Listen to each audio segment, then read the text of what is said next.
구체적으로 숨이 찬 증상을 예방하고 또 관리하는 데 도움이 되는 생활 습관들 저희가 몇 가지 준비했거든요. 짚어보도록 하겠습니다.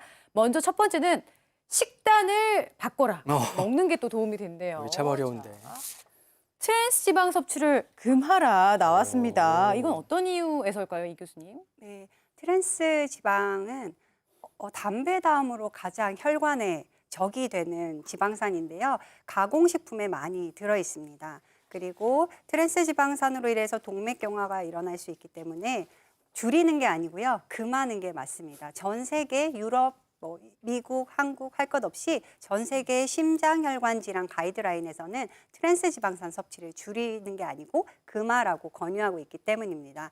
조금 부끄러운 얘기지만 2020년도에 WHO 세계보건기구에서 트랜스 지방산 섭취가 많고 그리고 이로 인해서 심장 합병증이 많이 생기는데 나라에서는 규제나 정책을 잘 하지 않는 10몇 개국을 선정했어요. 전 아이고. 세계에. 그중에 한국이 있었습니다. 아이고. 그래서 가능하면 국가적인 차원에서 이걸 줄이도록 노력해야겠지만 개인적으로 오늘 당장부터 하실 수 있는 건 트랜스 지방산에 들어있는 음식을 좀 적게 드시는 거죠. 그러면 구체적으로 오늘 당장 주의해야 되는 식품들 하나씩 좀 볼게요. 첫 번째는 이쪽에다 저희가 준비를 해봤는데요.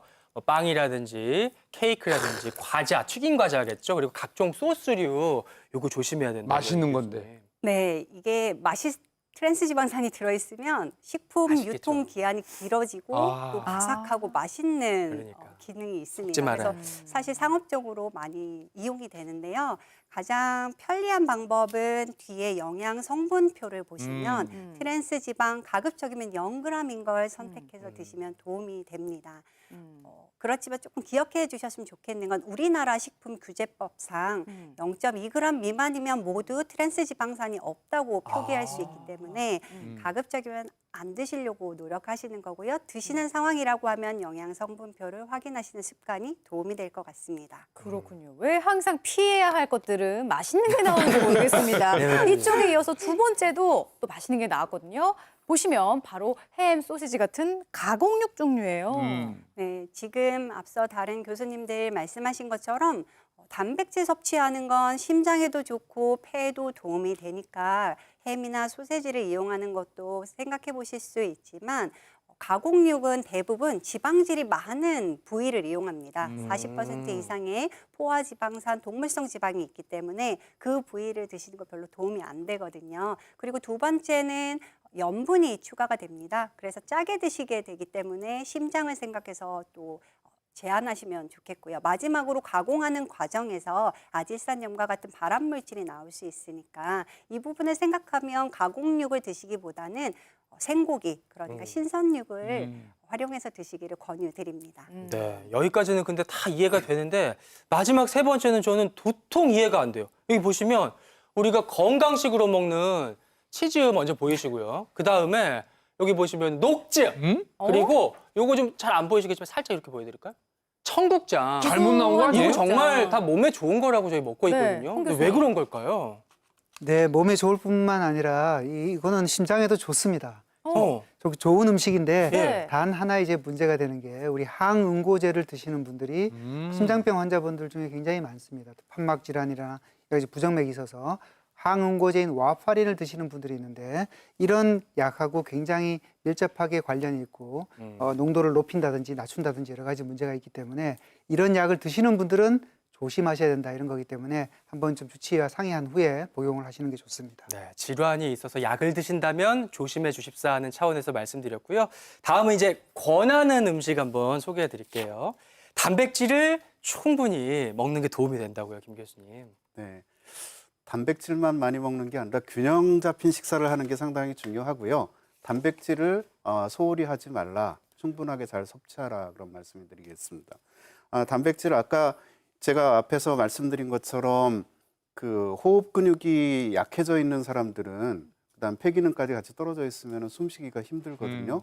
그다음에 똑같은 폐기능을 갖고서도 더 많이 걸으려고 그러면 근육이 튼튼해야 되거든요. 그렇겠네요. 그래서 두 가지 의미에서 근육을 구성하는 단백질 성분 그런 것들을 적절하게 잘 드시는 게 좋습니다.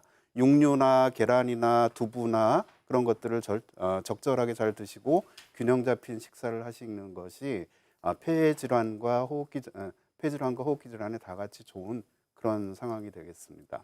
네, 그럼 이 교수님, 요번에는 우리 몸에 좋은 음식 하면은 어떤 걸 좀 추천해 주실 수 있습니까? 네, 폐와 심장 건강을 동시에 잡는 음식들이 여기 준비되어 있는데요. 네. 지금 앞서 말씀 들으신 것처럼 단백질이 많이 들어있는 식품들이 도움이 됩니다. 단백질이 많이 들어있는 식품은 우유나 계란 그리고 생선, 고기가 있죠. 네. 고기를 선택하실 때는 닭고기, 오리고기, 뭐 소고기, 돼지고기 아무 상관이 없지만 지방질이 많은 부위나 껍질은 좀 제외하고 살코기 위주로 드실 거를 권유드리고요. 또 이쪽에 제가 아몬드나 이제 다양한 콩가루, 견과류를 가지고 왔는데요. 이 식품들은 좋은 식물성 단백질의 급원 식품일 뿐만 아니라 불포화 지방산, 그러니까 우리 몸에 좋다고 알려진 좋은 지방산들이 있기 때문에 활용해서 드시면 됩니다. 그리고 많은 분들이 이미 알고 계시는 채소와 야채는 당연히 좋은데요. 그중에서도 토마토는 네, 심장에 특히 좋다고 알려져 있습니다. 그래서 네. 토마토와 올리브유 그리고 견과류를 가지고 샐러드를 만들어 드시면서 고기를 곁들여 드시고 계란을 드시면 맛있는 식사가 될 그냥 뿐만 한 아니라 상차림? 건강에도 도움이 되겠습니다. 네, 좋네요. 이 교수님께서 뭐 메뉴까지 정해주셨습니다. 한번 도전해 봐야겠고요. 이번에는 이 밖에도 폐에 좋은 음식들이 있다고 하는데요. 화면으로 준비했습니다. 함께 만나보시죠. 폐를 건강하게 만들어 기침과 숨찬 증상을 줄이는 음식 색깔별로 알아볼까요? 먼저 하얀 도라지에 많은 사포닌 성분인데요. 무는 깨끗하게 씻어 가운데 속을 파주고요. 껍질을 벗긴 도라지와 생강을 썰어 준비합니다. 파낸 무 속에 준비한 재료와 달달한 꿀까지 곁들인 후 40분 정도 중탕해주면 되는데요. 계피 조각을 넣으면 익은 무 특유의 그 냄새를 조금 잡을 수 있어요. 기관지 점액 분비량을 늘려 외부 세균에 대항하는 힘. 사포닌 성분 가득한 무도라지 꿀차 완성. 두 번째 색은 기침과 가리를 완화시켜주는 쉬잔드린 성분의 붉은 열매 오미자인데요. 오늘은 오미자 시럽을 만들어 볼까요? 끓인 오미자물에 기침에 좋은 라벤더를 넣어 우려주고요. 라벤더를 넣고 계속 끓여주면 라벤더 향이 너무 공기 중으로 다 발산될 수 있기 때문에 그걸 막기 위해서 라벤더를 넣고 불을 꺼줍니다. 10분 정도 우린 뒤 라벤더를 건져 설탕 200g을 넣어 약불로 15분간 끓여주면 끝! 따뜻한 성질의 오미자로 만든 시럽은 뜨거운 물을 넣어서 차로도 즐길 수 있고요. 탄산수를 섞어주면 상큼한 에이드로도 맛볼 수 있습니다. 마지막 베타카로틴이 풍부한 황금색 건강차. 단호박은 애호박의 26배, 늙은 호박보다 6배 많은 베타카로틴을 함유하고 있는데요. 쪄준 뒤 껍질을 제거해 갈기 좋은 크기로 썰어주고요. 우유와 꿀, 계피가루를 넣어서 함께 갈아주면 됩니다. 계피가루를 넣게 되면 간혹 왜 우유 비린내 때문에 우유를 잘 못 드시는 분도 계신데 그 비린내를 잡아줘서 누구나 편안하게 이 단호박 라떼를 즐길 수 있도록 도와줍니다. 폐점막을 촉촉하게 보호해주는 비타민 A 생성 조력자 베타카로틴이 풍부한 단호박 라떼 완성! 배는 촉촉하게, 호흡은 가뿐하게 만들어주는 색색의 건강차. 오늘 만들어보는 건 어떨까요? 아, 진짜 좋은 아이디어네요. 저도 그러니까요. 계피가루 솔솔 뿌려가지고 단호박 라떼 만들어봐야겠습니다. 자, 계속해서 숨찬 증상 관리하는 데 도움이 되는 생활 습관. 이번에는요, 운동으로 한번 가볼게요. 운동을 바꿔라. 바꿔야 어떻게 돼요. 하면 좋을까요?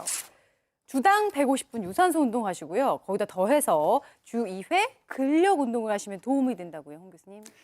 네, 규칙적인 운동은 심장병에 의한 사망률을 낮출 뿐만 아니라 혈압도 굉장히 잘 조절해 주는데요.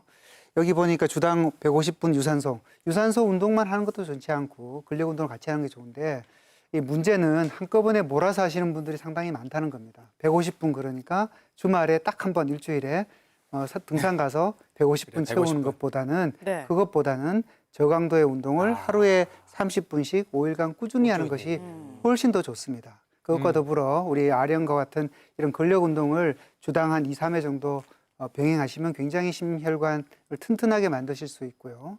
근데 이제 문제가 되는 게 굉장히 이제 심장이 벌써 안 좋으신 분들은 갑작스럽게 운동을 하게 되면 심부전 증상이나 여러 가지 문제를 일으킬 수 있기 때문에 이렇게 심장이 많이 안 좋으신 분들은 반드시 주치의와 상의한 후에 운동의 강도를 결정하시는 것이 좋습니다. 네. 교수님 금방 폐에 대한 이야기를 좀 물어보고 싶은데 심장은 좋잖아요. 근데 유산소 운동이 폐는 좋은데 근력 운동도 폐에 좋아요? 이건 어떻습니까? 많이 도움이 됩니다. 아, 그래요? 예, 그 똑같은 폐 기능으로 더 많이, 더 빨리 움직이려고 하면 근육이 튼튼해야 되는데 대개는 숨 차니까 운동 안 하고 운동 안 하면은 근육이 약해지고 약해지면은 똑같은 폐 기능 갖고서도 더 빨리, 더 멀리 못 간다. 그렇기 때문에 근력 운동도 같이 하는 게 중요합니다. 네. 그러니까 운동을 하기는 해야 되겠는데 이렇게 다 따져가지고 하려니 내가 하고 있는 게 잘하는 건지 좀 궁금하시잖아요. 요거는 피하셔야 돼요. 마음 보고 걷기는 산책이 아니다. 그러니까 세워라 내워라 걷는 거는 별 도움이 안 된다 이런 말씀이시죠. 네. 세워라 내워라 걷는 거는 정신 건강에는 도움이 됩니다. 정신 건강. 네, 옆 사람과 마음은 담소를 편하죠. 나누시면서 네. 오늘 네. 있었던 일 이런 거 이야기하시면 도움 되는데요. 이제 우리 근육을 키우는 데는 조금 제한이 있습니다. 걷는 걸로 뭔가 근육을 키우신다고 하시면 숨이 약간 차야 되는데요. 지금 계속 얼만큼 숨이 찬 게 몸에 도움이 되느냐 이런 이야기를 하고 있잖아요. 어떻게 이해하시면 좋으냐면 노래할 수는 없고 옆 사람이랑 긴 대화를 주고받을 수 없는 정도의 숨참은 있으셔야지 운동이 되는 거고요. 네. 그리고 상체는 펴고 배에도 힘을 주고 보폭은 평소보다 한 10cm 정도 약간 넓게 한다고 생각하고 빠르게 걷는 겁니다. 그러니까 파워워킹을 하셔야지 도움이 되는 거죠.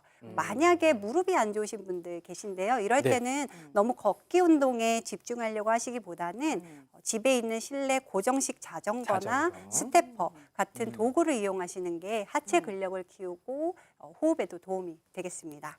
자,